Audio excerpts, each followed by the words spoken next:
Tripura medical college बाय doctor ब्रह्म teaching hospital फील्ड बीसी टीचार संसामानी सालनतईते स्वामी विवेकानंद ऑडिटोरियम फियोकमानी पांडा संजोजाखा पांडावा मानजोगिया हास्तनि मंत्रकरा डॉक्टर मानिक साहा एमएलए रामप्रसाद पाल हास्तनि बेबाक लुकुरकनि काहाम सेपनि बिसिंति काहाम शाक नायजागै मानानि अबनो हापांनि नाहारबं हनि साका मंत्रकरा तै बेबाक बखाक नाहारिनो सामुंताङै दङो हनि बसाका अ सालनि पान्दानि बिसिंति मंत्र अकरानि याक्तै विवेकानंद ऑडिटोरियम न फियोगै रिजाखा ते स्वामी विवेकानंदनि मांथं कटालबो फियोग जाखा आबनि लगी लगी रोंसोरोंनाय रत्न पान्दानि बिसिंति मंत्र अकरानि याक्तै सकातबो याफार जाखा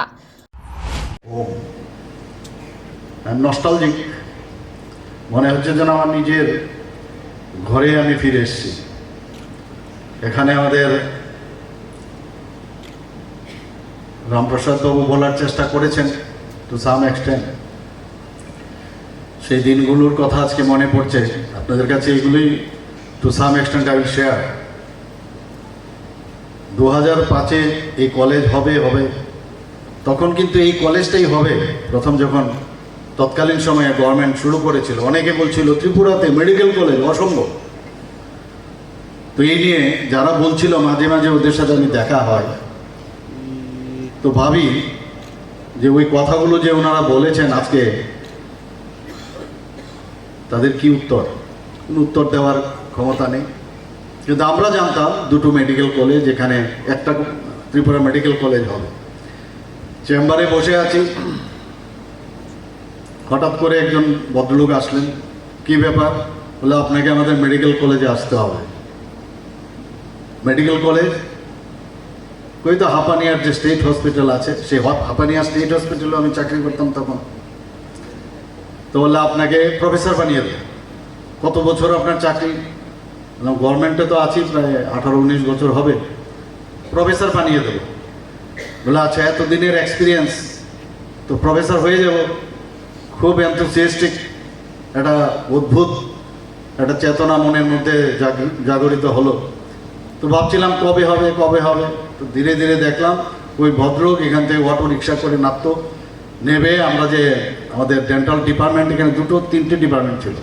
আই ছিল, আর একটা আমাদের নর্মাল যে মেডিসিনের একটা ডিপার্টমেন্ট ছিল আইসোলেশনের। তো এসে বলছেন যে আপনাদের এখানে কতগুলো চেয়ার আছে, আই ডিপার্টমেন্টের কতগুলো ইনস্ট্রুমেন্ট আছে, এইগুলো বসে বসে খাতায় দেখত। এই যে বি.আর. আম্বেদকরের যে হসপিটাল ছিল, সেটা আরেকটা টিম বাইরের থেকে এসেছিল প্রাইভেট, তারাও কিন্তু চেষ্টা করেছিল। অনেক স্টুডেন্ট থেকে তারা টাকাও নিয়েছে, শেষ পর্যন্ত কিন্তু ওরা চলে গেছে এখান থেকে। এবং আমরা যখন এখানে ঢুকি তখন কিন্তু অনেকগুলো সেই ক্যাডাভারও এখানে পেয়েছিলাম, সেই দিনটাও মনে আছে। তো দেখতে দেখতে জিনেটের যিনি ভদ্রলোকে আসলেন, ভাঙা টাইলস লাগানো ইত্যাদি লাগালো। দেখতে দেখতে একটা কর্পোরেটর কি করে একটা হসপিটালকে মেডিকেল কলেজ বানাতে পারে, এবং তাদের যে অ্যাডমিনিস্ট্রেশনের যে সিস্টেম এবং সবার সাথে যে তাদের কথাবার্তা আলাপচারিতা, এটা কিন্তু অনেকটা মানে সবসময় শিকার আছে। আমরা অনেক সময় বলি যে তারা ফেলিওর, জিনেট ফেলিওর। ঠিক আছে, আমরা আন্দোলন করেছি আমরা, কিন্তু আমি সবসময় একটা জায়গায় বলি যে ব্যাডম্যান ইজ নট ইউজলেস। কারণ ব্যাডম্যানের একটা কিন্তু you can use him as an example. কারণ জিনেট কি করতে পেরেছিল, না করতে, কিন্তু তাদেরও অনেক ভালো কাজ, যেটা আমাদের অনেক শেখার আছে। এখানে যারা আমাদের পুরনো ফ্যাকাল্টিরা এখানে আছেন, তারা কিন্তু সব জানেন। এখানে আমাদের এই হসপিটালের যিনি সুপারিনটেন্ডেন্ট, উনিও ছিলেন। তো তাদের থেকে আমরা শিখতে পেরেছি টাইমলি এক একটা ডিপার্টমেন্টের, এক একটা হসপিটালের কি কাজ হলো। প্রতি সপ্তাহে তার জন্য একটা কম্পিটিশন হতো, ইন্টার ডিপার্টমেন্টাল কম্পিটিশন, যে কতগুলো পেশেন্ট দেখলাম এবং সেই পেশেন্ট দেখতে গিয়ে আমার কত রোজগার হলো, এই যে বিষয়, সেগুলো এতে করে আমাদের কম্পিটিশন হলো। এখানে এত ভালো লাগছিল যে মিউজিক, কিন্তু সব জায়গার মধ্যে একটা মিউজিক না থাকলে হয় না।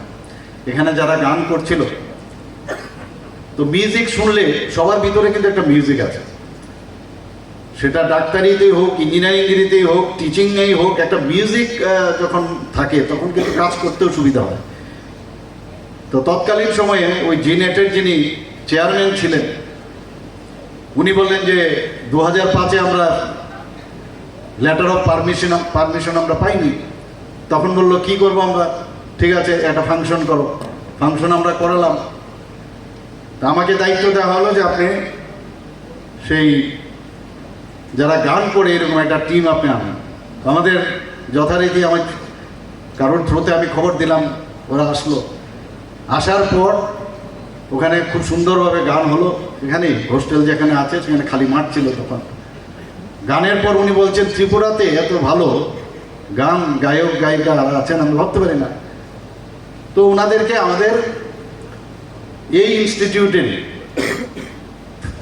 ওদের নন মেডিকেল স্টাফ বানিয়ে দিন। প্রায় 6 জনের মতো এখনো এই হসপিটালে আছে, তাদেরকে আমরা বানিয়ে দিলাম। আমার মনে আছে এখন আমি ডিপার্টমেন্টে বসে আছি, একজন এসে বলছেন যে স্যার কবে হবে, কবে হবে, কবে আমাদের চাকরিটা হবে। আমি বললাম হবে, চিন্তা করো না, প্রসেস আছে, প্রসেসে হবে।